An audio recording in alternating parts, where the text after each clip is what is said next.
श्रीठल शेवट तो भला, शेवट तो भला माझा बहु गोड झाला।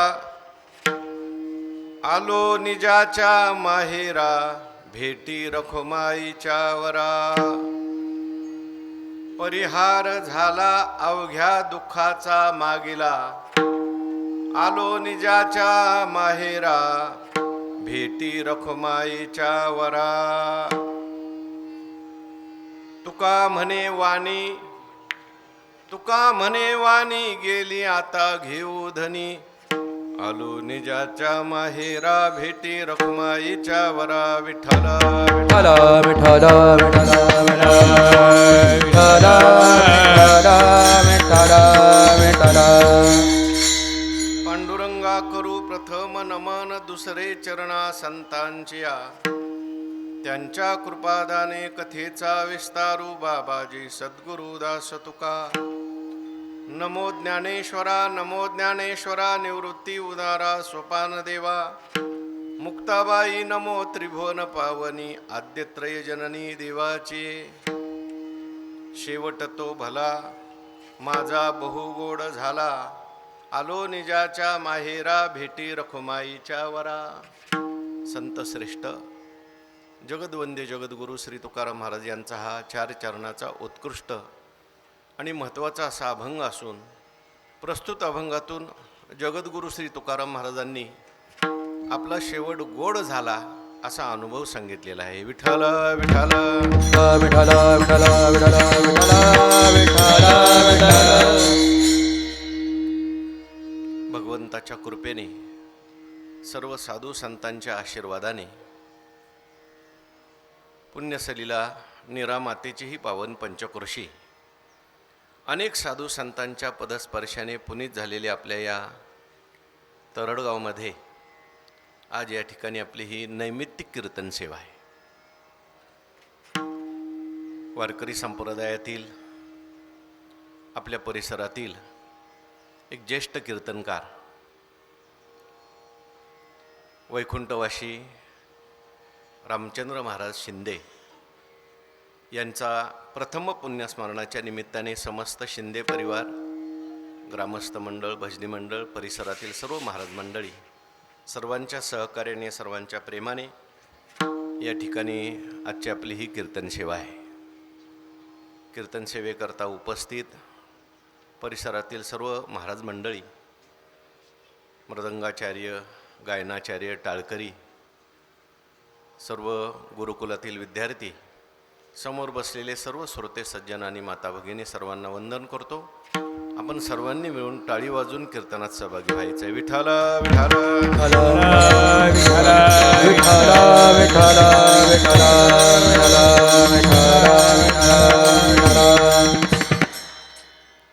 या परिसरामध्ये जी काही जुनी कीर्तनकार मंडळी झाली, ज्यांनी आपल्या या परिसरामध्ये अध्यात्माचं रोप लावलं, वारकरी संप्रदायाचं रोप लावलं आणि त्यांनी ते वाढवलं। आज आपल्याला ही काही टाळकरी मंडळी दिसतात, कीर्तनाला आलेली श्रोते मंडळी दिसतात, त्याच्यामध्ये ह्या जुन्या मंडळींचा खूप मोठा सहयोग आहे। विशेष करून आपल्या या परिसरामध्ये आदरणीय वैकुंठवासी रामचंद्र महाराज यांनी अनेक वर्ष त्या ठिकाणी कीर्तन सेवा केली आणि कुठलीही अपेक्षा न करता ते कीर्तन करत होते। आणि त्यांचं कीर्तन म्हणजे हसत खेळत कीर्तन असायचं। त्या ठिकाणी अगदी शेवट जाईपर्यंत, शेवटी त्यांना बसता येत नव्हतं, परंतु कीर्तनात येऊन ते कुठेतरी बसायचे आणि त्यांच्या चेहऱ्यावर नेहमी हसतमुख त्यांचा चेहरा असायचा। जन्मभर ते हसत राहिले, सगळ्या जगाला हसवण्याचा त्यांनी प्रयत्न केला, परंतु प्रारब्ध आहे, काळाच्या ओघामध्ये त्यांना लवकर जावं लागलं।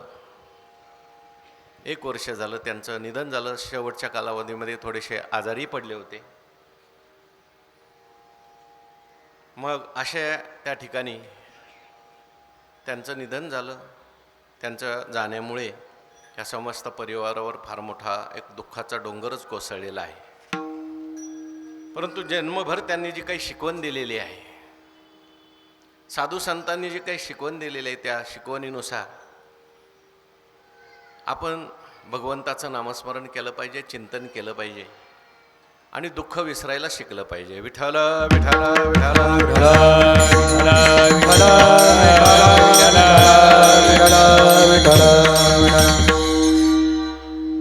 या ठिकाणी उपस्थित असलेल्या बहुतेक सगळ्या लोकांनी त्यांची कीर्तनं ऐकलेली आहेत. मला सुद्धा लहानपणी त्यांची कीर्तन ऐकण्याचा योग आला. आमच्या परिसरातही त्यांची कीर्तनं होत होती. त्यानंतर माझा आणि त्यांचा संबंध गेल्या 5-10 वर्षात आला. आवर्जून मला कीर्तनाला ते आग्रह करत होते. तरडगावमध्ये सुद्धा मला वाटतं कीर्तनाला येण्यामध्ये तेच कारण आहेत. हो, परिसरात असून सुद्धा, जवळ असून सुद्धा मी इथं कधी कीर्तनाला आलो नव्हतो. महाराजांचा खूप आग्रह असायचा, आपल्या परिसरामध्ये तुम्ही कीर्तनाला नाही म्हणू नका, आलं पाहिजे. आणि त्यांच्या प्रेमाच्या आग्रहामुळे या ठिकाणी बऱ्याच वेळेला परिसरामध्ये त्यांच्या नातेवाईकाकडे सुद्धा कीर्तनाला येण्याचा योग आला. आणि चालता बोलता महाराज गेल्या वर्षी गेले. ते जरी गेलेले असले तरी सुद्धा मूर्तिरूपाने ते गेलेले आहेत, परंतु त्यांची कीर्ती मात्र आपल्या सगळ्यांच्या हृदयात आहे. विठ्ठल विठ्ठल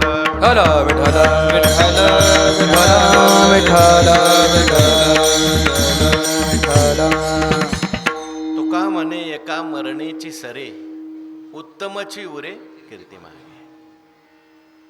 मूर्ती तर जाणारीच आहे. काही माणसं जे असतात ते जिवंत असून मेल्यासारखी असतात, आणि काही माणसं जरी गेली शरीराने तरी सुद्धा ते जिवंत असल्यासारखे असतात, कारण त्यांनी जीवनामध्ये काही चांगलं कार्य केलेलं असतं. महाराजांनी संप्रदायाची सेवा केलेली आहे, समाजाची सेवा केलेली आहे, आणि म्हणून आज कीर्तिरूपाने ते आपल्या सगळ्यांच्यामध्ये आहेत, चैतन्य रूपाने आहेत असं समजायला काही हरकत नाही. म्हणून तर आपण त्यांचं सगळेजण मिळून पुण्यस्मरण करत आहोत. विठ्ठल विठ्ठल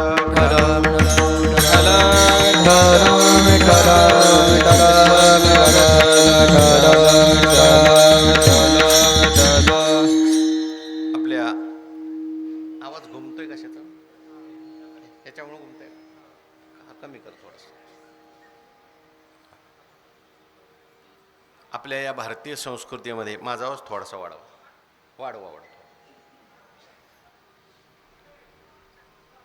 शास्त्राने आपल्याला काही कर्म करण्याचा विचार सांगितलेला आहे. नित्यकर्म आहे, नैमित्तिक कर्म आहे, काम्य कर्म आणि प्रायश्चित्त कर्म, असा 4 प्रकारचा कर्माचा विचार सांगितला आहे. त्यापैकी नित्य आणि नैमित्तिक कर्म मनुष्याला रोज करायला सांगितलेले आहेत, काही निमित्ताने करायला सांगितलेले आहेत. धर्मशास्त्रामध्ये 5 यज्ञ मनुष्याला रोज करायला सांगितलेले आहे. कारण प्रत्येक मनुष्याच्या घरी झाडताना, कुटताना, पाणी गाळताना 5 प्रकारची हिंसा होते असं सांगितलं आहे. आणि त्या हिंसेतून उत्तीर्ण होण्याकरता, हिंसेचं पाप निवृत्त होण्याकरता शास्त्राने प्रत्येकाला 5 यज्ञ रोज करायला सांगितले. त्या 5 यज्ञामध्ये पहिला यज्ञ आहे ब्रह्मयज्ञ, दुसरा यज्ञ आहे देवयज्ञ, तिसरा यज्ञ आहे मनुष्ययज्ञ, चौथा यज्ञ आहे भूतयज्ञ, आणि 5वा यज्ञ आहे पितृयज्ञ. ब्रह्मयज्ञ कशाला म्हणतात? ऋषीमुनींनी आपल्याकरता काही ग्रंथ तयार करून ठेवलेले आहेत, त्याचं वाचन करणं म्हणजे ब्रह्मयज्ञ आहे, किंवा अभ्यास करणं, स्वाध्याय करणं म्हणजे ब्रह्मयज्ञ. ऋषींच्या ऋणातून उत्तीर्ण होण्याकरता आपण रोज काहीतरी चांगलं वाचलं पाहिजे. ज्ञानेश्वरी असेल, गाथा असेल, हरिपाठ असेल, आपण त्या ठिकाणी वाचलं पाहिजे. हा ब्रह्मयज्ञ आहे. दुसरा यज्ञ जो सांगितला आहे तो देवयज्ञ सांगितला आहे. देवाचे सुद्धा आपल्यावर फार मोठे उपकार आहेत, म्हणून रोज सकाळी उठल्यानंतर आपण देवाची सुद्धा पूजा केली पाहिजे. सूर्य भगवान आपल्याला त्या ठिकाणी प्रकाश देतात. सूर्य हे देव आहेत, अग्नी हा देव आहे, चंद्र हा सुद्धा देव आहे. पण रोज सकाळी उठल्यानंतर आपण सूर्याला अर्घ्य दिलं पाहिजे, अग्नीची पूजा केली पाहिजे. किंबहुना आपल्या शरीरामध्ये सगळ्या अंगावरती देव आहेत असं सांगितलेलं आहे. डोळ्याची देवता आहे, कानाची देवता आहे, हाताची देवता आहे. म्हणून सकाळी उठल्यानंतर देवाचं सुद्धा स्मरण माणसाने केलं पाहिजे. विठ्ठल विठ्ठल विठ्ठल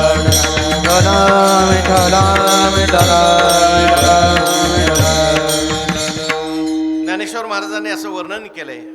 अग्निमुखी हवन न करील देवता पूजन, प्राप्त वेळे भोजन ब्राह्मणाचे. विमुख होईल गुरुभक्ती, आदरून करील अतिथी, संतोष ने दिल ज्ञाती आपुली, मग तया उपाय थोर आहे. हे जो मनुष्य करणार नाही त्याला काय होतं, त्याच्या हातातलं सगळं निघून जातं आणि आहे ते सुद्धा भोगता येत नाही. म्हणून देवयज्ञ सुद्धा सांगितला. देवयज्ञानंतर सांगितलेला आहे तो म्हणजे मनुष्य यज्ञ. आपल्याकडे माणसामध्ये सुद्धा देव बघायला सांगितलं आहे. अतिथीची सेवा, गोरगरिबांची सेवा करायला सांगितली. त्याच्यानंतर भूतयज्ञ सांगितलं आहे. पशुपक्षी जे आहेत त्यांचं सुद्धा आपण पालन केलं पाहिजे. कावळ्याला सुद्धा आपल्याकडे बली द्यायला सांगितलं आहे किंवा घास द्यायला सांगितलं आहे. गाईला सुद्धा घास टाकायला सांगितलं आहे, कुत्र्याला सुद्धा घास टाकायला सांगितलेलं आहे. आणि शेवटचा जो यज्ञ आहे तो आहे पितृयज्ञ. पितृयज्ञ सर्वात महत्त्वाचा आहे. पितृयज्ञ म्हणजे काय, आपले आईवडील असतील, आजोबा आजी असतील, जे काही पूर्वज असतील ते सगळे आपल्याला सोडून गेले. त्यांनी आपल्याकरता खूप त्या ठिकाणी मेहनत घेतलेली असते, आपल्याला सांभाळलेलं असतं, आपल्याकरता धन कमवून ठेवलेलं असतं, शेती कमवून ठेवलेली असते, त्यांनी आपल्याला जन्म दिलेला असतो. त्यांचेसुद्धा आपल्यावर फार मोठे उपकार असतात. आणि म्हणून त्यांची जी काही गेलेलीची तिथी असते, मृत झालेल्या दिवस असतो, त्या दिवशी पितृयज्ञ करायला सांगितलं आहे. त्याला आपण श्राद्ध वगैरे म्हणतो. आज हे जे आहे ते श्राद्धसुद्धा आहे. श्रद्धेने केलं जातं त्याला म्हणतात श्राद्ध. त्या दिवशी आपण त्यांचं स्मरण करायचं, त्यांच्या निमित्ताने काही अन्नदान करायचं, त्यांचं पूजन करायचं आहे, स्मरण करायचं आहे.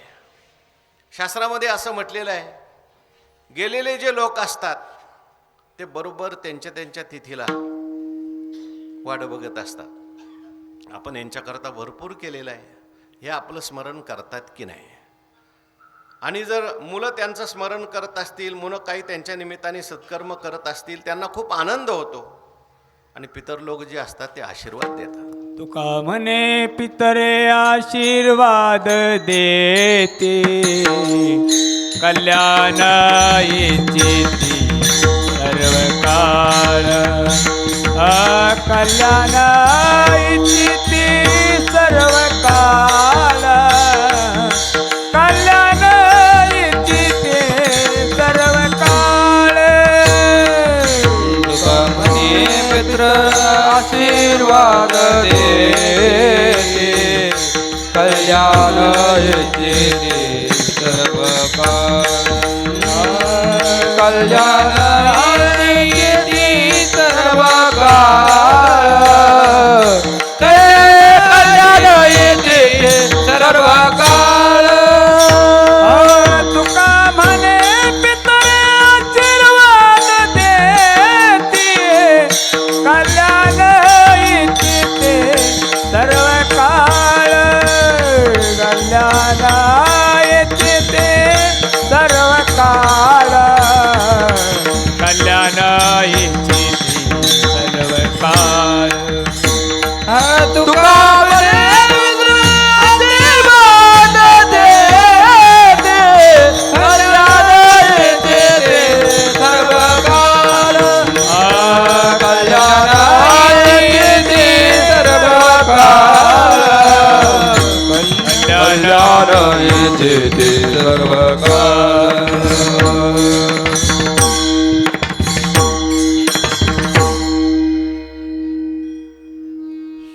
सोम सूर्यादी ग्रहणे येवनी करविती पार्वणे, का माता पितर मरणे अंकित जे दिवस. ते गेलेल्याच्या दिवशी, त्या तिथीच्या दिवशी ते आपली वाट बघत असतात. मुलं माझं स्मरण करतात का, नातवंड माझं स्मरण करतात का? आणि मुलांनी स्मरण केलेलं असेल, मुलांनी योग्य कार्य केलेलं असेल तर त्यांना आनंद होतो. आणि आनंद झाल्यानंतर ते काय करतात? आशीर्वाद देतात. आणि त्यांच्या आशीर्वादामुळे पुढचं मुलांचं जे कार्य आहे ते व्यवस्थित पार पडत असतं.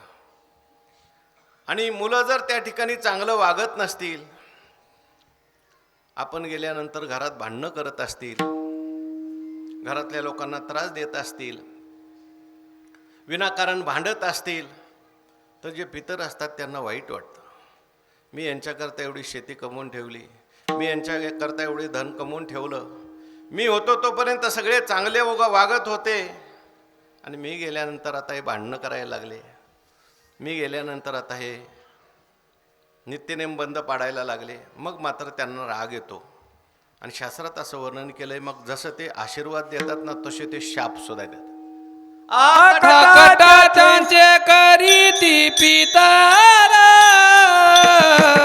वंशी दुराचारी पुत्र झाला वंशी दुराचारी पुत्र झाला वंशी दुराचारी पुत्र झाला आकाशाचे करते पितर वंशी दुराचारी पुत्र झाला वंशी दुराचारी पुत्र झाला वंशी दुराचारी पुत्र झाला.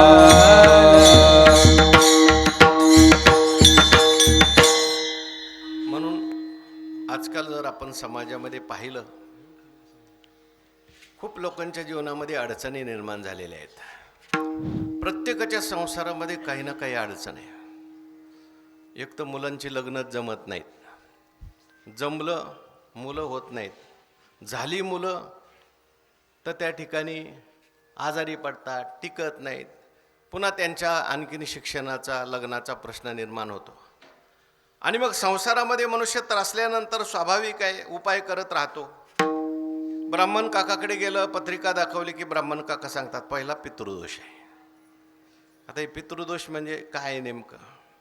पितृदोष म्हणजे काही दुसऱ्याने काही आपल्याला दिलेलं नाही, आपणच तयार केलेला असतो. आई वडिलांची जेव्हा आहेत तेव्हा सेवा केली नाही, मग त्या आई वडिलांचे आहेत पितृदोष म्हणून पुढे येत असते. गेल्यानंतर त्यांचं स्मरण केलं नाही, तोच पितृदोष पुढे येत असतो. विठ्ठल विठ्ठल विठ्ठल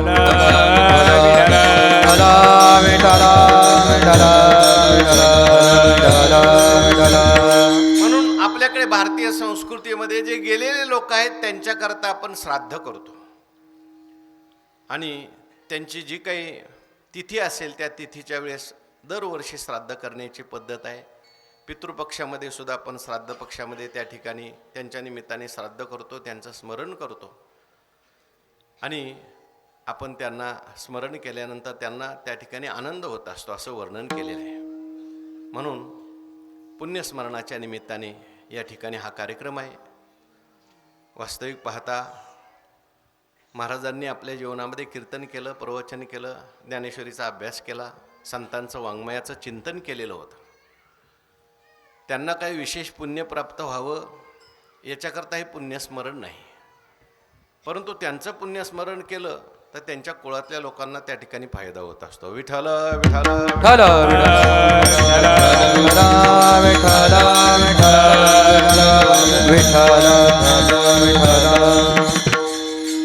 आणि म्हणून त्या निमित्ताने तुकाराम महाराजांचा अभंग आपण निवडलेला आहे. देवाचं चिंतन करायचं, नामस्मरण करायचं. कारण गेलेली जी व्यक्ती असते तिला जाताना आपल्याबरोबर काही नेता येत नाही आणि आपल्याला सुद्धा त्यांना काही पाठवता येत नाही, कोणालाच बरोबर काही घेऊन जाता येत नाही. आणि मला असं वाटतंय जर घेऊन जाता येत असतं तर इथं कोणीच काही ठेवलं नसतं, जो तो आपलं घेऊन गेला असता. कोणाला काही नेता येत नाही आणि कोणाला आपल्याला काही पाठवता येत नाही. फक्त एक गोष्ट नेता येते आणि एकच गोष्ट पाठवता येते, त्याला म्हणतात पुण्य. आणि ते पुण्य नामस्मरणाने होतं. विठ्ठल विठ्ठल विठ्ठल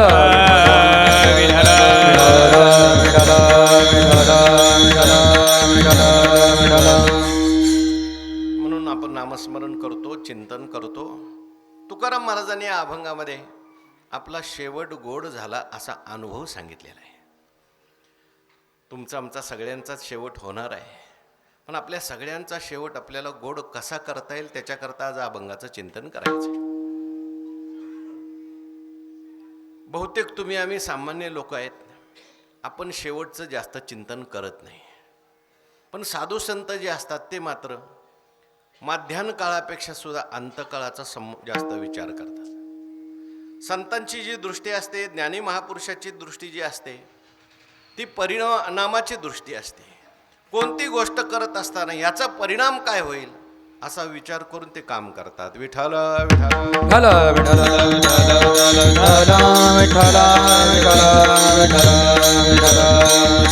आपण सामान्य लोक आहोत.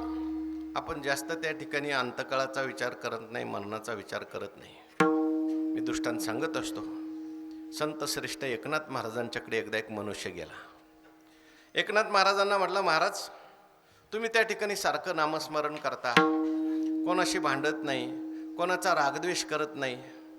आम्ही किती जरी ठरवलं नामस्मरण करायचं तर आमच्याकडून घडत नाही. आम्ही किती जरी ठरवलं भांडायचं नाही तरी आमच्याकडून भांडण होतं. आम्ही किती जरी ठरवलं एखाद्याचा द्वेष करायचा नाही मत्सर तरी आमच्याकडून घडतो. तुम्ही मात्र नेहमी नामस्मरण करता, कोणाशी भांडत नाही, याचं वर्म काय आम्हाला सांगा. म्हणजे आम्हाला ते वर्म कळलं तर आम्ही सुद्धा तसं वागू. एकनाथ महाराज होते. एकनाथ महाराजांनी सांगितलं, तुझ्या प्रश्नाचं उत्तर मी आज नाही देणार, परवाच्या दिवशी सकाळी देईन. तो मनुष्य जायला लागला. परत नाथ महाराजांनी त्याला बोलवून सांगितलं, मी तुझ्या प्रश्नाचं उत्तर देणार आहे, पण तू आल्या आल्या मी तुझा चेहरा पाहिला, मला थोडंसं चेहरा पाहून भविष्य कळतं. मला तुझ्या चेहऱ्यावर असं दिसतं की आजपासून 10व्या दिवशी तू मरणार आहे म्हटले. पण तुझ्या प्रश्नाचं उत्तर मी परवाच्या दिवशी देणार आहे. तो मनुष्य गेला आणि परवाच्या दिवशी सकाळी सकाळीच नाथ महाराजांच्याकडे आला. नाथ महाराजांनी विचारलं, काय तुझा प्रश्न होता? म्हटले, अहो माझा प्रश्न असा होता, तुम्ही कोणाशी भांडत नाही, तुम्ही सारखं नामस्मरण करता, कोणाचा द्वेष मत्सर करत नाही, आम्ही किती ठरवलं तरी आमच्याकडून ते घडत नाही, याचं वर्म काय ते सांगा म्हणून मी तुम्हाला प्रश्न विचारला. एकनाथ महाराज हसले आणि त्याला विचारलं, एवढ्या 2 दिवसात तू किती भांडला मला सांग, एवढ्या 2 दिवसात तू किती मत्सर केला मला सांग. तो म्हटला, हो नाथ महाराज, कशाचं आलंय भांडण, कशाचं आलंय द्वेष मत्सर, तुम्ही जेव्हापासून सांगितलंय तू मरणार आहेस तेव्हापासून सारखी माळ हातात घेतली म्हटला. सारखा श्रीराम जय राम जय जय राम, श्रीराम जय राम जय जय राम म्हणतो. नाथ महाराज म्हणले, तू काय घाबरू नको, आता तू मरणार नाही म्हणे. मी खोटं खोटं सांगितलं होतं तो मरणार आहे, पण माझ्या चांगल्या वागण्याचं रहस्य हे आहे. मी रोज संध्याकाळी झोपताना असा विचार करतो, आपण कदाचित मेलोच तर. मरणार नाही मलाही माहिती आहे, पण मी असा विचार करून जगतो म्हणून मी चांगला वागतो. माणसं वाईट का वागतात? मरणाला विसरली म्हणून. विठ्ठल विठ्ठल विठ्ठल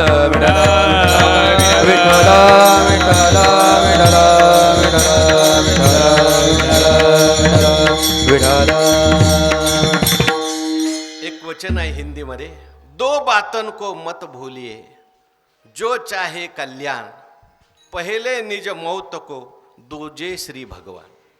माणसाने 2 गोष्टीला कधी त्या ठिकाणी विसरू नये. एक म्हणजे देव आणि दुसरं म्हणजे आपलं मरण. कारण कधी येईल काही सांगता येत नाही. आणि म्हणून जे ज्ञानी महापुरुष असतात ते मरणाकडे दृष्टी ठेवतात. अंतकाळ चांगला झाला पाहिजे, परिणाम गोड झाला पाहिजे याचा विचार करतात. तुम्ही आम्ही सामान्य लोक आहेत, माध्यान्ह काळाचा विचार करता करताच आपला सगळा जन्म निघून जातो आणि मग अचानक अंतकाळ येतो आणि मग मनुष्य गडबडून जातो. विठ्ठल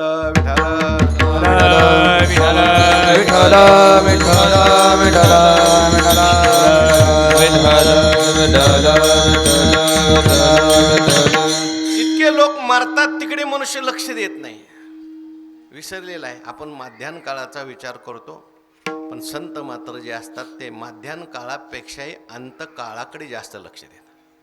तुकाराम महाराजांचा जर आपण विचार केला तर तुकाराम महाराज म्हणतात, आम्ही माध्यान्ह काळाकडे लक्ष दिलं नाही, संसाराच्या नावे घालून शून्य, संसाराच्या नावे घालून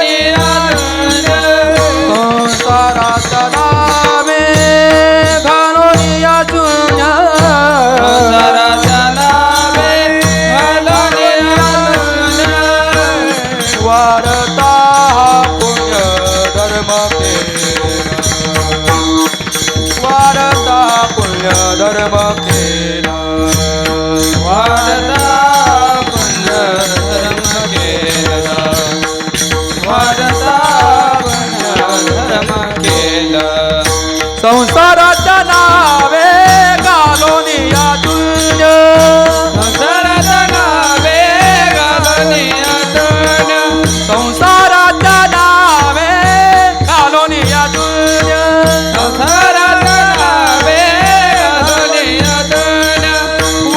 वाढता पुण्य धर्म केला वाढता पुण्य धर्म केला वाढता पुण्य धर्म केला वाढता पुण्य धर्म केला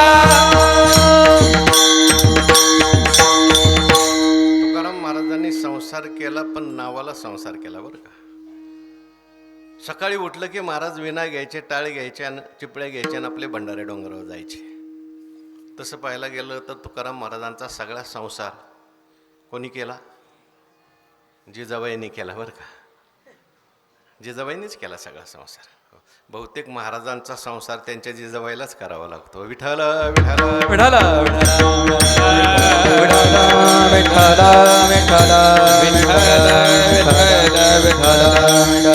आपण जिजाबाईचं नाव कधी घेत नाही,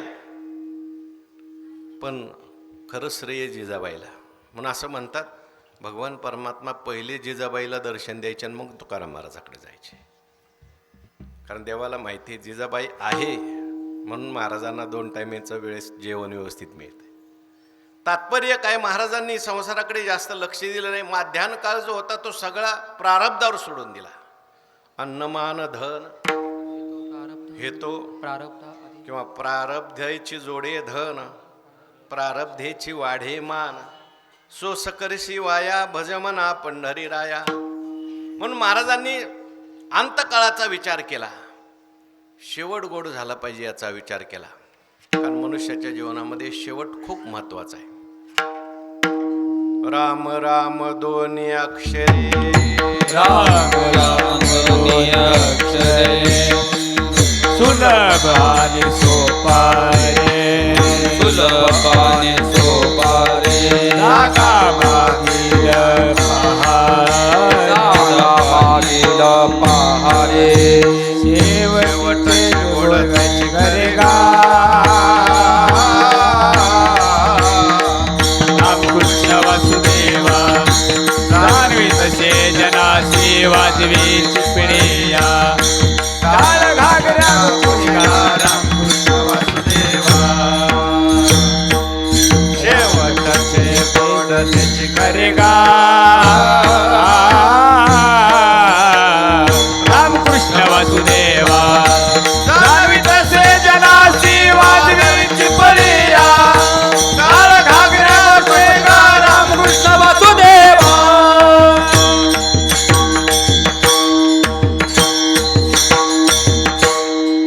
शेवट म्हणजे माणसाची तशी पाहायला गेलं तर परीक्षाच आहे.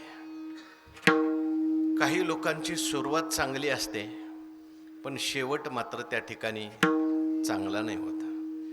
काही लोकांचा सुरुवात त्या ठिकाणी चांगली नसते पण शेवट साधतात.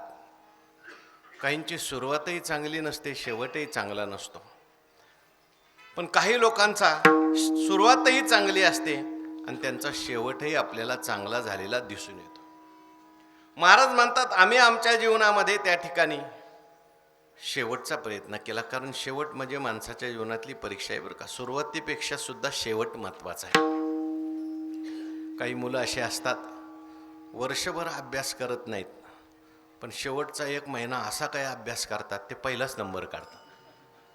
आणि काही वर्षभर अभ्यास करतात आणि नेमके परीक्षेच्या आधी 15 दिवस आजारी पडतात आणि सगळं डोक्यातलं आहे ते विसरून जातं.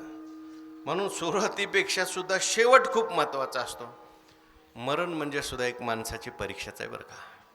अगा मरणी जया जे आठवे तो तेची गती ते पावे मनोनी सदा स्मरावे मातेची तुआ अंते मती सागती.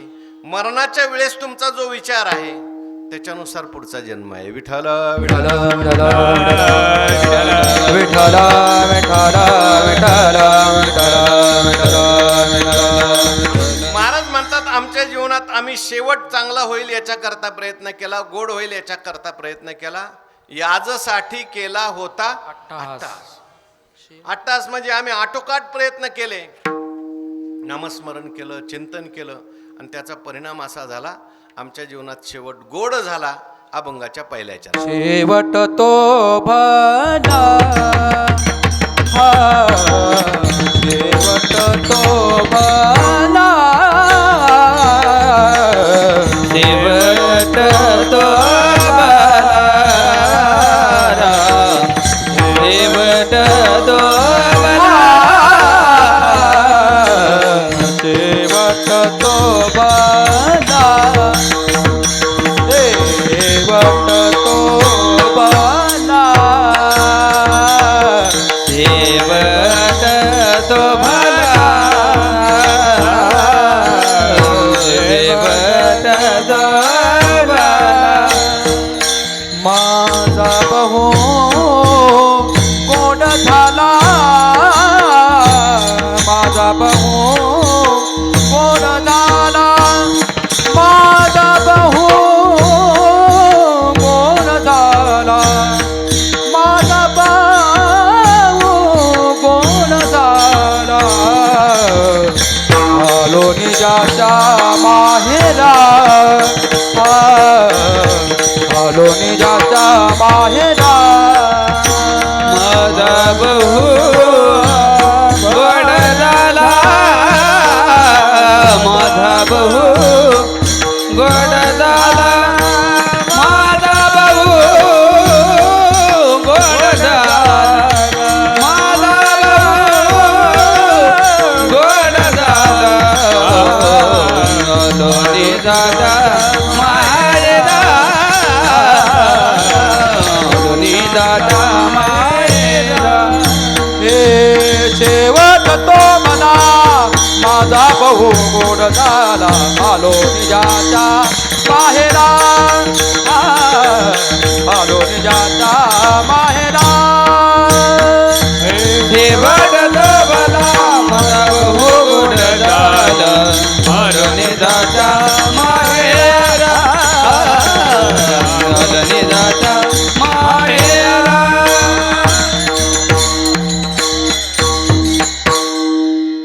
महाराज म्हणतात आम्ही प्रयत्न केला आमचा शेवट गोड झाला पाहिजे आणि त्याचा परिणाम असा झाला आमचा शेवट गोड झाला. शेवट तो भला माझा बहु गोड झाला. महाराज म्हणतात माझा शेवट झाला, नुसता शेवट झाला नाही तर तो गोड झाला. नुसता गोड झाला नाही, भला गोड झाला. विठ्ठल विठ्ठल विठ्ठल विठ्ठल विठ्ठल विठ्ठल. आता शेवट होणं म्हणजे नेमकं काय, शेवट गोड होणं म्हणजे काय आणि शेवट भला गोड होणं म्हणजे काय. कारण तुम्ही आम्ही ज्याला शेवट समजतो तो खरा शेवट नाही आणि तुम्ही आम्ही ज्याला शेवट गोड होणं समजतो तो खरा शेवट गोड होणं नाही. आपण शेवट कशाला समजतो, एखादा मनुष्य मेला की आपण समजतो त्याचा शेवट झाला. पण मेला मनुष्य म्हणजे त्याचा शेवट झाला असं समजू नका, तो शरीराचा शेवट झालेला आहे. शरीराचा जरी शेवट झालेला असला तरी सुद्धा शरीराला सोडून तो जो जीवात्मा आहे तो त्याच्या पुढच्या गतीला जातो, पुढचं शरीर धारण करत असतो. म्हणजे तो मनुष्य अजून संपलेला नाहीये. नाही तर मग श्राद्ध करायची काही गरज नव्हती ना. मेल्यानंतर जर मनुष्य कायमचा संपला असता तर श्राद्ध कोणासाठी करायचं. विठ्ठल विठ्ठल विठ्ठल विठ्ठल. मेल्यानंतर जे अर्थे आपण श्राद्ध करतो, माने महाराज ते आहेत म्हणून श्राद्ध करायचं का नाही म्हणून श्राद्ध करायचं. गेल्यानंतर आपण जे श्राद्ध करतो ते कुठंतरी आहेत म्हणून आपण श्राद्ध करतो का ते कायमचे गेले म्हणून श्राद्ध करतो. अहो कुठेतरी असले पाहिजेत ते, आणि जिथे असतील तिथे त्यांना हे श्राद्ध प्राप्त व्हावं, तिथं आमचा विचार प्राप्त व्हावा, आमचं स्मरण प्राप्त व्हावं, त्यांनी आम्हाला आशीर्वाद द्यावेत म्हणून आपण श्राद्ध करत असतो. याचा अर्थ शरीर पडलं तरी शेवट झाला असं समजू नका. हा शेवट शरीराचा शेवट आहे. श्रीमद भगवद्गीतेमध्ये भगवान स्वतः सांगतात, वासांशी जीर्णानि यथा विहाय नवानि गृह्णाति नरोपराणि तथा शरीरानि विहाय जीर्णा न्यन्यानि संयाति नवानि देहि. ज्ञानेश्वर महाराजांनी असं लिहिलंय, जैसे जीर्ण वस्त्र सांडिजे मग नूतन वेढिजे तैसे देहांतराते स्वीकारिजे चैतन्यनाथे. आत्मा किंवा चैतन्य जे आहे ते काय करतं, ते चैतन्य जुनी शरीर सोडतं आणि नवीन शरीर धारण करतं. विठ्ठल विठ्ठल विठ्ठल विठ्ठल विठ्ठल विठ्ठल विठ्ठल विठ्ठल विठ्ठल विठ्ठल विठ्ठल. म्हणून महात्मे जे असतात त्यांना शरीर सोडत असताना दुःख होत नाही. त्या ठिकाणी म्हणतात, आता आम्हाला हे शरीर पडलं तर आता नवीन शरीर धारण करायचं. घेईन मी जन्म याच्यासाठी देवा तुझी चरण सेवा.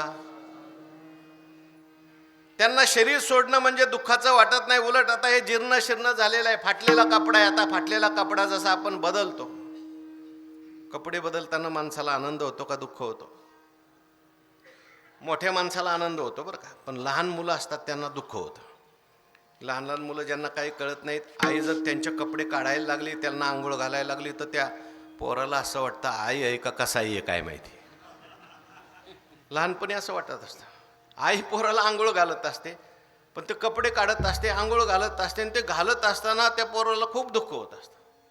का बरं माझे कपडे आई काढते? पण आईला त्याला नावू धुवू घालायचं असतं, परत नवीन कपडे घालायचे असतात.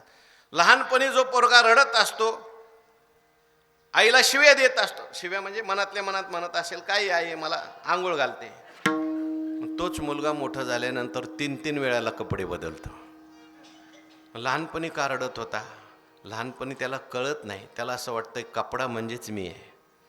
म्हणून अज्ञानी माणसांना दुःख होतं शरीर बदलताना.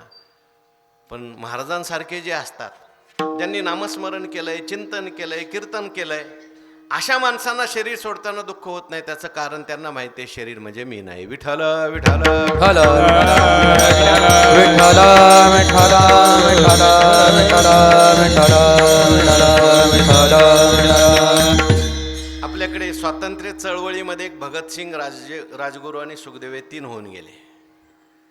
त्यांना फाशीची शिक्षा झाली बरं का. त्या काळामध्ये कुठल्या तरी इंग्रज अधिकाऱ्याला गोळ्या घातल्या होत्या.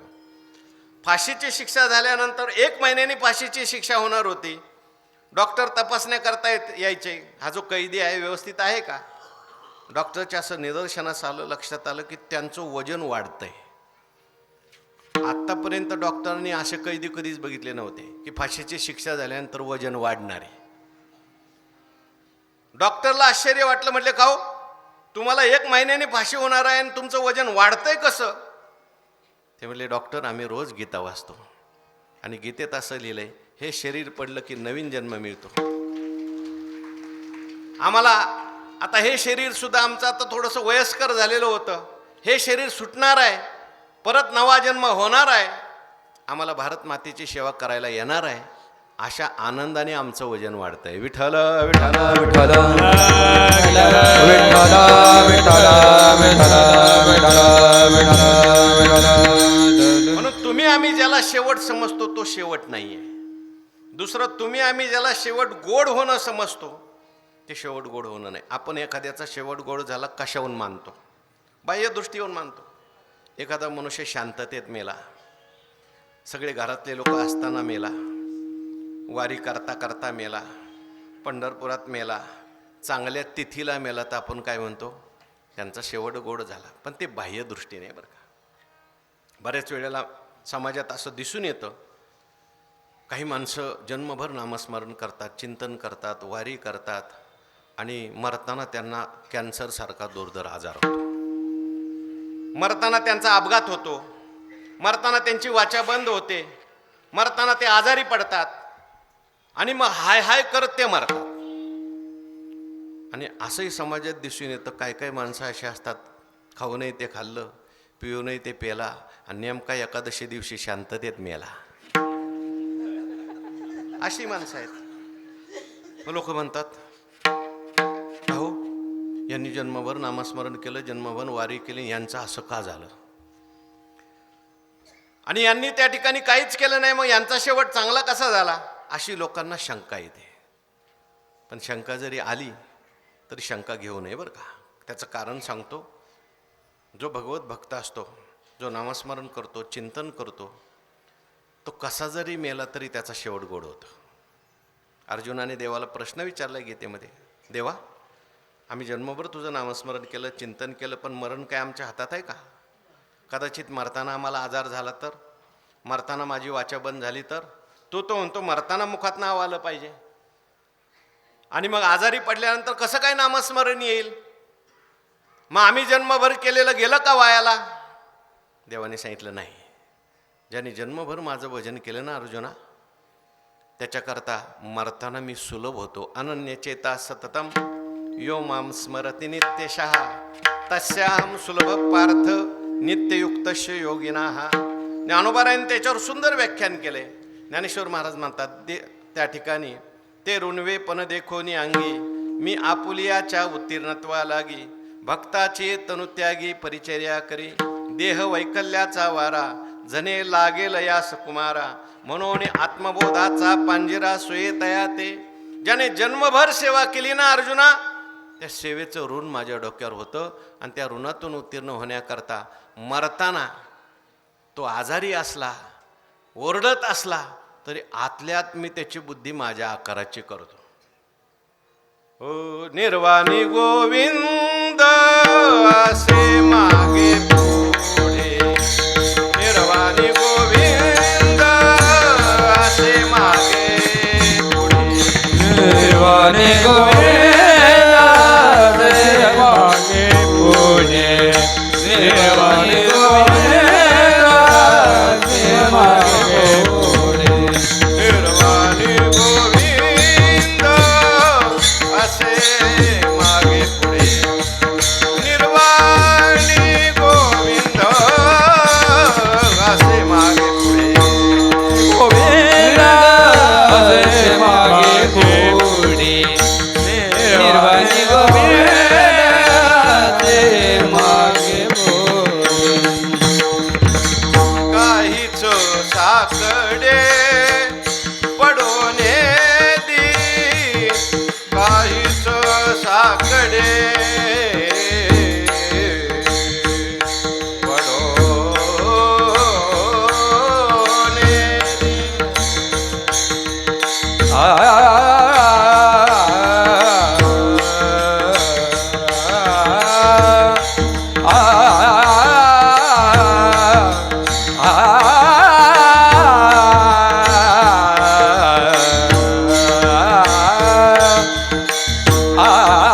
काहीच साकडे पडोने दी.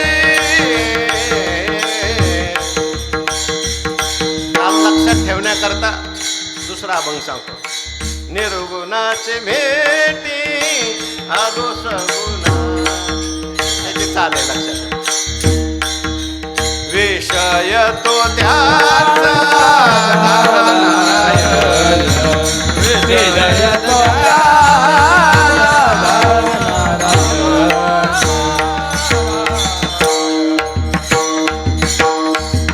शुद्ध सारंग आहे, अशुद्ध सारंग आहे. म्हणजे शेवट गोड होणं हे बाह्य गोष्टीवर अवलंबून नाही, जन्मभर काय केलं त्याच्यावर अवलंबून आहे. म्हणून तस्मात सर्वेषु कालेषु माम अनुस्मर युद्धेच भगवंताला सांगावं लागलं. यम यम वापी स्मरण भावम तेजत्यंते कलेवरम. म्हणून शेवट गोड होणं म्हणजे काय, शेवट होणं म्हणजे काय? तुम्ही आम्ही ज्याला समजतो तो शेवट गोड होणं नाही, तुम्ही आम्ही ज्याला समजतो तो खरा शेवटही नाही. महाराज या ठिकाणी म्हणतात माझा शेवट गोड झाला आणि बहु गोड झाला. ऐकताय ना तुम्ही? महाराजांनी जो शेवट गोड झाला सांगितलंय, फरांदे महाराज ते जिवंत असताना सांगितलंय का मेल्यावर सांगितलंय? तुकाराम महाराजांनी माझा शेवट गोड झाला हा अभंग लिहिलाय. आपण म्हणतोय हा जिवंत असताना सांगितलं का मेल्यावर सांगितलं? जिवंत असताना सांगितलं. याचा अर्थ आपल्याला जो शेवट गोड करायचा आहे तो जिवंत असताना करायचा का मेल्यावर करायचा आहे? जिवंत असताना करायचा. बहुतेक तुम्हाला आम्हाला सगळ्यांना असं वाटतं की आपला शेवट गोड मेल्यावर होणार आहे, पण मेल्यावर काय शेवट गोड होईल का नाही होईल ते आपल्याला काही माहिती नाही. आपल्याला आपला शेवट गोड जिवंत असतानाच करायचा, कारण महाराजांनी हे जिवंत असतानाच सांगितलंय. आपल्याकडे शास्त्राने मेल्यावरची मुक्ती सांगितली नाही, जिवंतपणाची मुक्ती सांगितली. विठ्ठल विठ्ठल विठ्ठल विठ्ठल विठ्ठल विठ्ठल विठ्ठल. एखादा मनुष्य मेला आणि आपल्याला सांगायला आला, आपण त्याचं ऐकू का हो? समजा तुमच्या गावातला एखादा मनुष्य मेला आणि 6 महिन्यांनी एखाद्या माणसाला उसात दिसला, हो भाऊसाहेब थांबा ना, मला तुम्हाला काय ते सांगायचं आहे. माणसं ऐकतील का पळून जातील? पळून जातील. रस्त्याने एक मनुष्य चालला होता, संध्याकाळची वेळ होती, स्मशान वगैरे जवळ होतं. त्याला भीती वाटायला लागली. रस्त्याने चाललेला पायी मनुष्य, त्याला असं वाटलं कोणीतरी मोटरसायकलवाला आला तर बरं होईल, आपल्याला मदत होईल. एक मोटरसायकलवाला आला, त्याने हात केला. हात केल्याबरोबर तो म्हटला बसा मागे. हा मागे बसला. म्हटलं बरं झालं हो तुम्ही आले, मला खूप भीती वाटत होती, लोक म्हणतात इथं भूतं वगैरे आहेत, तुम्हाला काय अनुभव आहे का हो? तो समोरचा म्हटला मला कसं काय अनुभव असेल, मला मरून 3 महिने झाले म्हटलं. असं म्हटल्यावर तो मागेच पडला. त्याच्या लक्षात आलं हे माणूस नाही. सांगायचं तात्पर्य कशा करता, मेल्यावर सांगितलं तर ते खरं वाटत नाही. तुकाराम महाराजांनी जो माझा शेवट गोड झाला म्हटलं, हे जिवंत असताना म्हटलंय. मग जिवंत असताना आपला शेवट कसा गोड करायचा? जिवंत असताना माझा शेवट गोड झाला, महाराज म्हणतात नेमकं काय झालं त्याचं उत्तर दुसऱ्या चरणात आहे. आलो निजाच्या माहेरा, आलो निजाच्या माहेरा, आलो निजाच्या माहेरा, आलो निजाच्या माहेरा, आलो निजाच्या माहेरा, आलो निजाच्या माहेरा, आलो निजाच्या माहेरा, आलो निजाच्या माहेरा, बेटी रखमा इजा बरा, बेटी रखमा इजा बरा, आलो निजाच्या माहेरा, आलो निजाच्या माहेरा, बेटी रखमाय इजा बरा, बेटी रखमाय इजा बरा, आलो निजाच्या माहेरा, आलो निजाच्या माहेरा, आलो निजाच्या माहेरा, बेटी रखमाईच्या बरा, बेटी रखमाईच्या बरा, बेटी रखमाईच्या बरा, आलो निजाच्या माहेरा, बेटी रखमाईच्या बरा, बेटी रखमाईच्या बरा, बेटी रखमाईच्या बरा.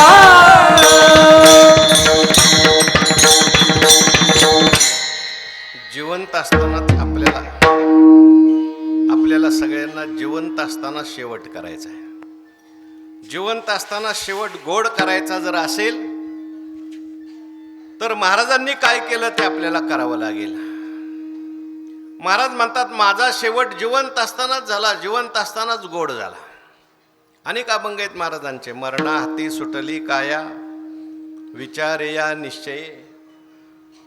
त्या ठिकाणी तुकाराम महाराज म्हणतात माझी जी काय आहे शरीर ते मरणाच्या हातातून निसटलं.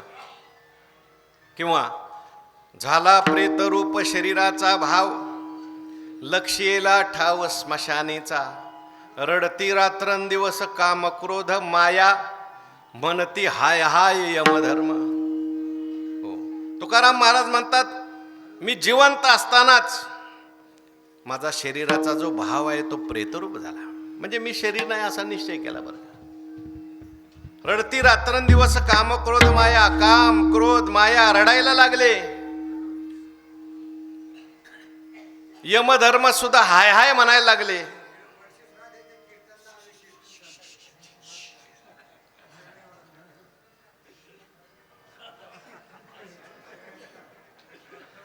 हाय हाय म्हणतात यमधर्म. काय यमधर्म हाय हाय म्हणायला लागले. एक गिराईक आपल्या हातून सुटलं म्हणून यमधर्म सुद्धा काय काय म्हणायला लागले, बाबा हाय हाय म्हणायला लागले. हो, म्हणून आपल्याला शेवट गोड करायचं असेल तर आपण काय केलं पाहिजे. महाराजांनी काय केलं, महाराज म्हणतात आलो, गेलो म्हटलं नाही, आलो निजाच्या माहेरा. मी माहेरला आलो. निजाचं म्हणजे आपलं जे माहेर आहे, त्या माहेराला मी आलो. कुठं येते तुमचं माहेर? भेटी रखुमाईच्या वरा. रखुमाईचा वर असलेला जो पांडुरंग परमात्मा आहे, त्याच्या भेटी करता मी आलो. विठ्ठल विठ्ठल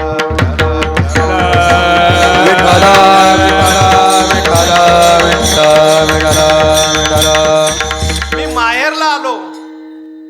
जशी मुलगी पूर्वीच्या काळामध्ये माहेरला गेल्यानंतर तिला खूप आनंद व्हायचा, स्वातंत्र्य असायचं, आनंद असायचा. माहेरमध्ये सगळे लोक असायचे, आई वडील वगैरे. जिथे आई वडील असतात ते माहेर असतं बरं का. जिथं स्वातंत्र्य असतं, जिथं आनंद असतो पूर्वीच्या काळामध्ये बरं का. आता जरा माहेर सासर सारखंच झालेलं आहे, पण माहेर शब्दाचा अर्थ आहे जिथे आपले आई वडील असतात ते माहेर आहे. मग हे जीवाचं माहेर कोणतं आहे? जीव कुठून आलेला आहे? भगवान गीतेत सांगतात ममैवांशो जीव लोके जीवभूत सनातना. जीव हा परमात्म्याचा अंश आहे, त्याच्यामुळे जीवाचं माहेर आहे देव. आणि म्हणून जीवाला सुख कधी मिळेल? तो त्या ठिकाणी देवाच्या दर्शनाला गेल्यानंतर, देवाला भेटल्यानंतरच. विठ्ठल विठ्ठल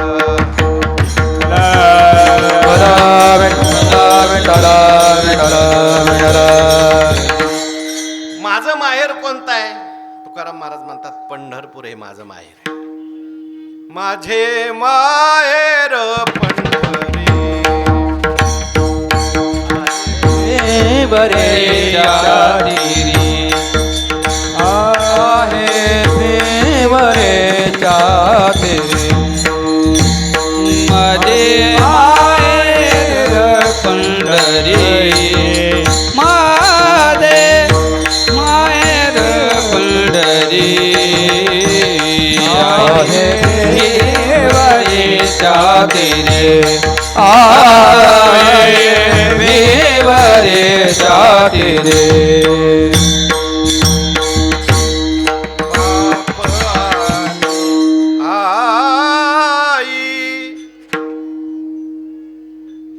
माझी विठ्ठल रखुमाई, माझी विठ्ठल रखुमाई,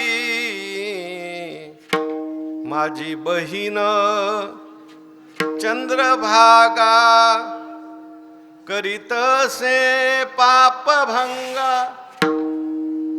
पुंडलिक हे बंधू. तुकाराम महाराज म्हणतात पंढरपूरला मी गेलो, चंद्रभागेमध्ये स्नान केलं, पुंडलिकाचं दर्शन घेतलं आणि पांडुरंगाला भेटलो. भेटलो म्हणजे तुम्ही आम्ही जसं भेटतो तसं नाही बरं का. आपलं दर्शन वेगळं असतं. आपलं दर्शन म्हणजे दर्शनच असतं ते. हो, एक काही लोक तर दर्शन करतच नाहीत, कळसाचंच दर्शन घेऊन येतात. कसं बसं लोक दर्शन घेतात, दर्शन घेतलं तरी सुद्धा देवाकडे लक्ष नाही, इकडे तिकडे लक्ष असतं. देवळात जरी गेला तरी मनुष्य कसं बसं देवाचं दर्शन घेतो. हो, बऱ्याच वेळेला देवळात जात असताना चप्पल बाहेर काढून ठेवलेली असते. देवळात जातो, देवापुढे उभा राहतो, त्वमेव माताच पिता त्वमेव, असं एवढं देवाला म्हणतो. आणि लगेच बाहेर बघतो चप्पल आहे का, तिकडं पाहून म्हणतो त्वमेव बंधूच्या सखा त्वमेव. म्हणजे नको तिकडे लक्ष, देवळात गेल्यानंतर सुद्धा. म्हणून देवाची ना आपली कधी भेट होत नाही. विठ्ठल विठ्ठल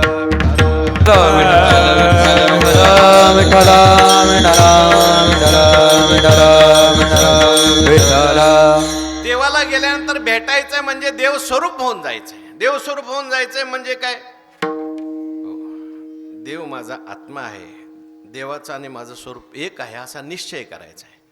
आणि परमात्मा स्वरूपाचा साक्षात्कार करून घ्यायचा आहे, देवाचं प्रत्यक्ष दर्शन करून घ्यायचं आहे. तुकाराम महाराज म्हणतात आलो निजाच्या माहेरा, भेटी रुखमाईच्या वरा. आणि देवाला भेटल्यामुळे परिहार झाला अवघ्या दुःखाचा मागेला. माझ्या जीवनामध्ये जे काही दुःख होती देवाच्या दर्शनाचं फळ आहे. मागील परिहार पुढे नाही शीन झाली या दर्शन. एक वेळा देवाचं दर्शन झालं की त्या ठिकाणी मागचं पुढचं सगळं संपून जातं. परमात्मा स्वरूप जीव होऊन जातो. आणि म्हणून माझ्या जीवनातली जेवढी काही दुःख होती ती सगळी गेली दुःख. जोपर्यंत देवाचं दर्शन होत नाही तोपर्यंत सगळी दुःख आहेत. एकदा देवाचं दर्शन झालं की मनुष्याच्या जीवनामध्ये जरी दुःखाचे प्रसंग आले तरी त्याला ते दुःखरूप वाटत नाही. प्रसंग येणं आपल्या हातात नाही. आलेल्या प्रसंगात सुखी दुःखी होणं आपल्या हातात आहे. बरं का, तुकाराम महाराजांच्या जीवनात अनेक दुःखाचे प्रसंग आले. कदाचित तेवढे दुःखाचे प्रसंग जर आपल्या जीवनात आले तर आपण परमार्थात सुद्धा राहणार नाही. एकाच वर्षामध्ये महाराजांच्या जीवनात अशा काही दुःखाच्या घटना घडल्या. एकाच वर्षामध्ये महाराजांच्या घरातले 5 लोक गेले.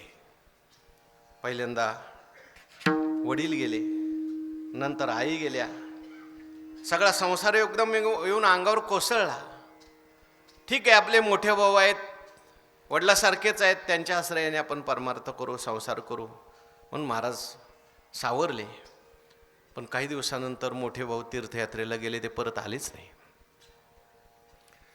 काय करावं, मोठ्या भावाच्या पत्नी वारल्या आणि भयंकर असा दुष्काळ पडला. असा दुष्काळ पडला, महाराजांनी त्या ठिकाणी वर्णन केलंय. गुरढोरं मरण पाहू लागली, शेतीत काही पिकेना, स्त्री एक अन्नान्न करता मेली. महाराजांनी ठरवलं आता एवढं जरी दुःख असलं ना आपण दुःखी व्हायचंच नाही. शेवटी माणसाच्या मनावर आहे बरं का सुख आणि दुःख. सुखही कल्पनाच आहे आणि दुःखही कल्पनाच आहे. माणसाने जर ठरवलं मला दुःखी व्हायचं नाही, त्याला जगात कोणी दुःखी करू शकत नाही. विठ्ठल विठ्ठल विठ्ठल विठ्ठल विठ्ठल विठ्ठल विठ्ठल. मग महाराजांनी विचार केला की आता या संसारात असं आहेच, शाश्वत सुख कुठं मिळेल. म्हणून भगवंताचं नामस्मरण केलं, चिंतन केलं, संत संगती केली आणि महाराजांनी असं सुख प्राप्त करून घेतलं. परिहार झाला अवघ्या दुःखाचा मागेला.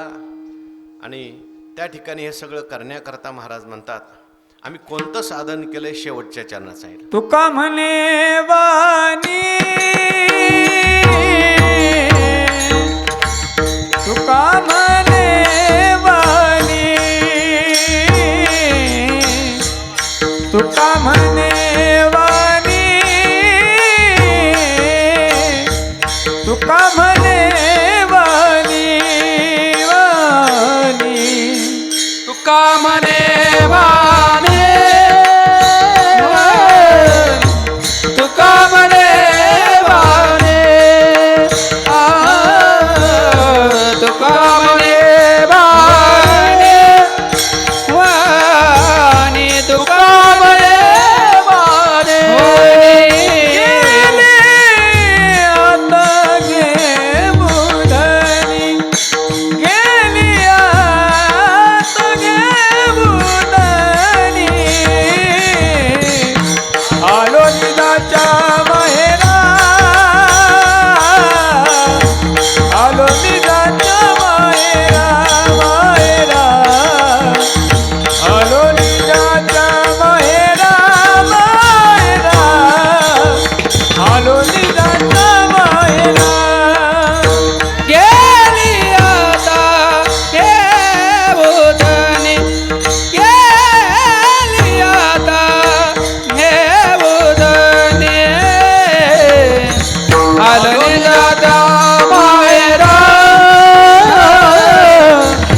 आलो निदाच्या माहेरा, आलो निदाच्या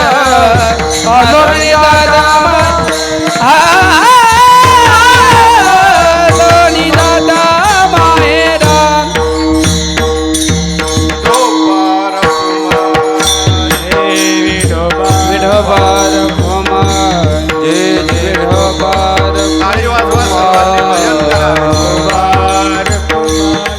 विठोबार कोबाय विठोबार कोमाय विठोबार कोमाय विठोबार कोमाय विठोबार कोमाय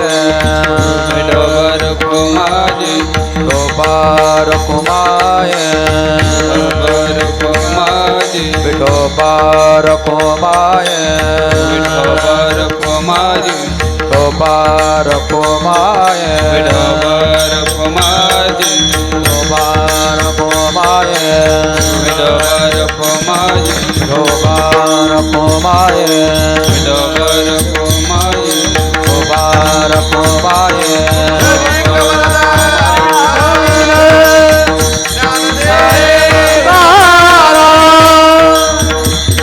Tobar Kumai, Tobar Kumai, Tobar Kumai, Tobar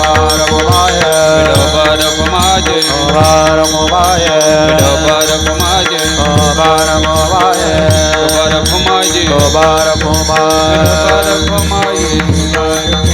Tobar Kumai, Tobar Kumai, Tobar Kumai, Tobar Kumai, Tobar Kumai,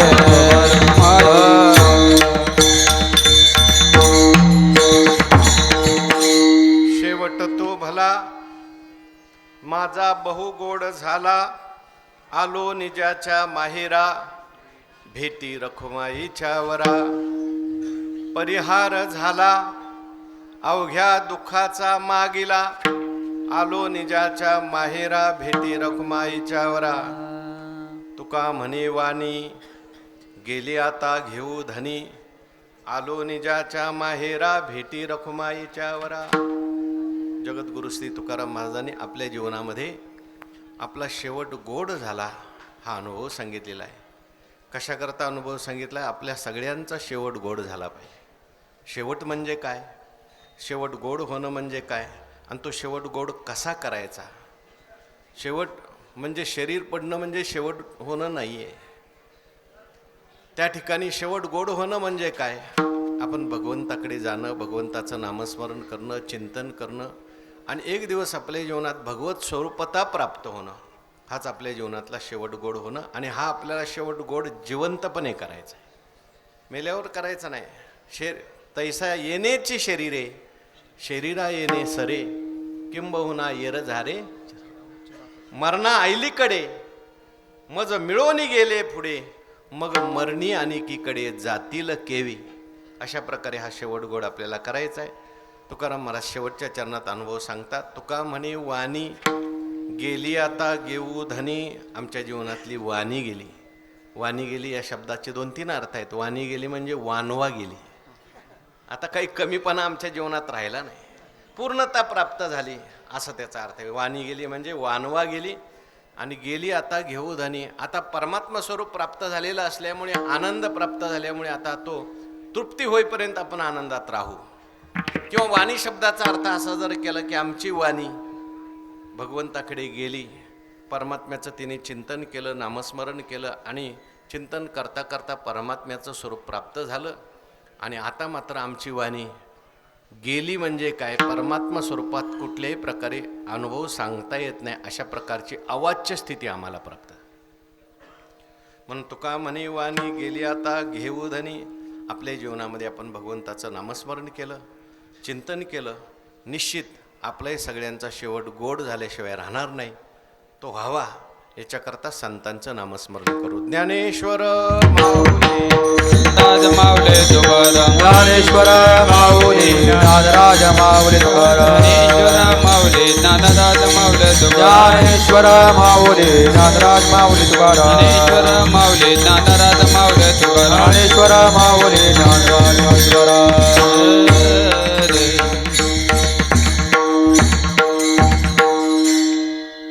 या ठिकाणी वारकरी संप्रदायातील एक ज्येष्ठ असं व्यक्तिमत्व वैकुंठवासी रामचंद्र महाराज शिंदे आपल्या परिसरातील एक प्रेमळ असं व्यक्तिमत्व होतं आणि जन्मभर त्यांनी कीर्तनं केली, आपल्या वाट्याला आलेली जबाबदारी पूर्ण पार पाडली. कुटुंबातल्या काही जबाबदारी असतात, मुलांचं शिक्षण, मुलींची लग्न, हे सगळं करत करत त्यांनी आपल्या जीवनात परमार्थसुद्धा केला. हे दोन्ही साधनं अवघड आहे. काही लोक नुसता प्रपंच करतात, परमार्थ त्यांना जमत नाही. काही परमार्थ करतात पण त्यांना प्रपंच जमत नाही. पण प्रपंच परमार्थ दोन्ही त्या ठिकाणी साधण्याचा प्रयत्न त्यांनी आपल्या जीवनामध्ये केला आणि नामस्मरण करत करत स्वतःचा उद्धार करत करत जेवढं लोकांचं भलं होईल चांगलं होईल त्यासाठी त्यांनी प्रयत्न केला आणि आपल्याला सोडून सगळ्यांना ते त्या ठिकाणी गेल्या वर्षी गेले. पण जरी गेलेले असले मी सुरुवातीलाच बोललो तुका म्हणे एका मरणेची सरे उत्तमची वरे कीर्ती मागे. परिसरामध्ये अनेक गावामध्ये अखंड सप्ताह सुरू करण्यामध्ये त्यांचा त्या ठिकाणी पुढाकार होता. आपल्या गावामध्ये सुद्धा सप्ताहामध्ये ते त्या ठिकाणी बसून राहायचे. शेवटच्या काळापर्यंत सुद्धा त्या सप्ताहाचं नियोजन असेल काय असेल सगळं बघत होते. परिसरामध्ये अनेक कीर्तन प्रवचनं त्यांनी केली आणि म्हणून आज त्यांच्या या पुण्यस्मरणाच्या या कीर्तनाकरता म्हणा श्राद्धविधी करता म्हणा अनेक सगळी लोक आलेली आहेत. परिसरातील सगळी कीर्तनकार मंडळी असतील गायक मंडळी असतील आवडीने प्रेमाने या ठिकाणी आलेले आहेत. सर्व क्षेत्रातले लोक आलेले आहेत. राजकीय क्षेत्रातले आले सगळ्या क्षेत्रातली लोक आलेले आहेत. तेव्हा आपण सगळ्यांनी त्यांना भावपूर्ण श्रद्धांजली देऊया आणि त्यांना खरी श्रद्धांजली काय असेल त्यांच्या घरातल्या लोकांनी त्यांनी जे आपल्या जीवनामध्ये नामस्मरण केलं चिंतन केलं चांगल्या गोष्टी जोपासल्या त्या पुढे सांभाळणं. हो आता आई असतील आई आहेत ना नाही का आई गेलेल्या होत्या गेलेल्या आहेत. हो त्या ठिकाणी सगळ्यांनी एकोप्याने राहणं नामस्मरण करणं चिंतन करणं प्रेमाने राहणं. गावचा जो सप्ताह आहे तुमच्या गावचा सप्ताह असा मोडकळीत आल्यासारखा झालेला आहे बरं का. सगळ्या लोकांनी एकत्र येऊन काही विचार केला पाहिजे. आता किती लोक जमलेले पहा. सप्त्याच्या वेळेस मी कीर्तनाला येतो कोणीच लोक नसतात तिथे. तेव्हा त्या दृष्टीने सुद्धा खरी श्रद्धांजली ह्या जुन्या लोकांना काय आहे आपण परमार्थ आपल्या गावात वाढवणं चांगलं त्या ठिकाणी करणं. मी 2 महिन्यापूर्वी अमरावतीला कीर्तनाला गेलो होतो. कीर्तनात जवळजवळ 500 मुलं उभी राहिली होती टाळ घेऊन. आता ही मुलं उभी राहिली आहेत ना 500 मुलं उभी राहिली होती. मी सहज विचारलं का ही 500 मुलं कशी काय उभी राहिली. सगळी 10वीतली मुलं 12वीतली मुलं. त्यांनी मला सांगितलं की आमच्या अमरावती जिल्ह्यामध्ये आम्ही 100 शिबिरं घेतो उन्हाळ्याच्या सुट्टीमध्ये. आपण टाळी वाजवायचीच आहे परंतु कशा करता वाजवा आपल्या भागामध्ये सुद्धा शिबिरं झाली पाहिजेत.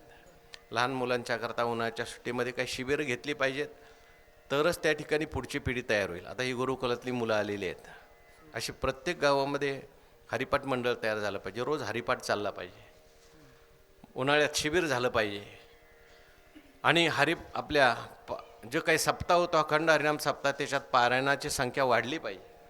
शाळेतली मुलंसुद्धा बसली पाहिजे. आता मी सुद्धा आमच्या गावच्या सप्त्याला मी म्हटलं माझं कीर्तन तुम्ही घ्या पण शाळेतली पोरं बसणार असेल तर घ्या.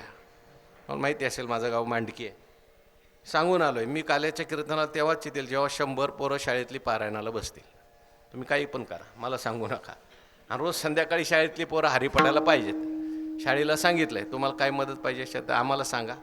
पण हे झाल्याशिवाय गावात बदल घडणार नाही. मुलांच्यावर संस्कार होणार नाहीत. मुलांच्या फार मोठ्या समस्या आता निर्माण होऊ लागल्या. तुम्हाला सगळ्यांना माहिती आहे आपण त्या अनुभवतो आहे. मोबाईल नाही दिला म्हणून पोरगा आत्महत्या करतो आहे. मोबाईल नाही दिला म्हणून काय काय पोरं निघून जात आहेत.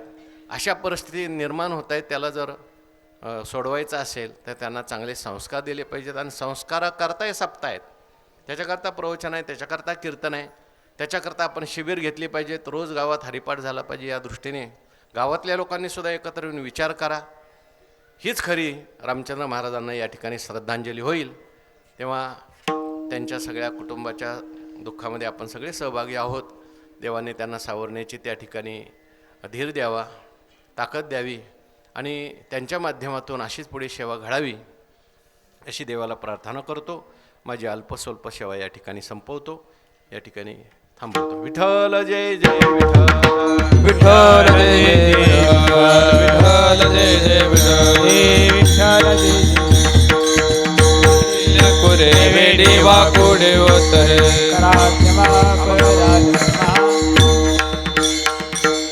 सामने वाणी गेली आता घेऊ धनी माहेरा रेटी रकुमाईच्या वरा